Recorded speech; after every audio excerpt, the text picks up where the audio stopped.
അടുത്തതെന്ന് വെച്ചാൽ load A ആണ്. അതായത് ലോഡ് എ എം ആണ്. അതായത് നമ്മുടെ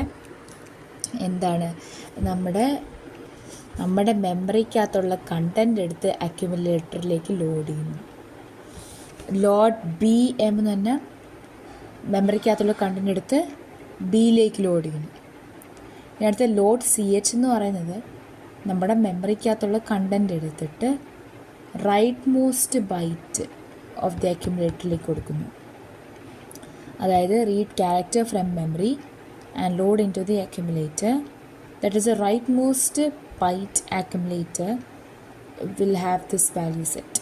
ഓക്കെ, അത് കഴിഞ്ഞിട്ട് എൽ ഡി എഫ് എന്ന് പറയുന്നത് ഫ്ലോട്ടിംഗ് പോയിൻറ്റ് നമ്പറിന്, അതായത് the content of the memory is given to the floating point register. L D F ആണല്ലോ പറഞ്ഞുകൊണ്ടിരുന്നത്. അതായത് നമ്മുടെ ഫ്ലോട്ടിംഗ് പോയിൻറ്റിലേക്ക് അത് ലോഡ് ചെയ്യുകയാണ്. നമ്മുടെ മെമ്മറിയിലുള്ള കണ്ടൻറ്റ്സ് നമ്മൾ ഫ്ലോട്ടിംഗ് പോയിൻറ്റ് രജിസ്റ്ററിലേക്ക് ലോഡ് ചെയ്യാനാണ് എൽ ഡി എഫ് എന്ന് പറയുന്നത്. എൽ ഡി എൽ എന്ന് പറഞ്ഞാൽ ലിങ്ക് രജിസ്റ്ററിലേക്ക് നമ്മുടെ മെമ്മറിയിലെ കണ്ടൻറ്റ് ലോഡ് ചെയ്യുന്നതാണ്. എൽ ഡി എസ് എന്ന് പറയുമ്പോൾ എസ്സിലേക്ക് നമ്മുടെ മെമ്മറിയുടെ കണ്ടൻറ്റ് ലോഡ് ചെയ്യുകയാണ്. എൽ ഡി ടി എന്ന് പറയുമ്പം ടിയിലേക്ക് നമ്മുടെ മെമ്മറിയുടെ കണ്ടൻറ്റ് ലോഡ് ചെയ്യുന്നു. എൽ ഡി എക്സ് എന്ന് പറഞ്ഞാൽ എക്സിലേക്ക് നമ്മുടെ മെമ്മറിയുടെ കണ്ടൻറ്റ് ലോഡ് ചെയ്യുന്നു. ആൻഡ് എൽ പി എസ് എന്ന് വെച്ചാൽ load processor status from information beginning at address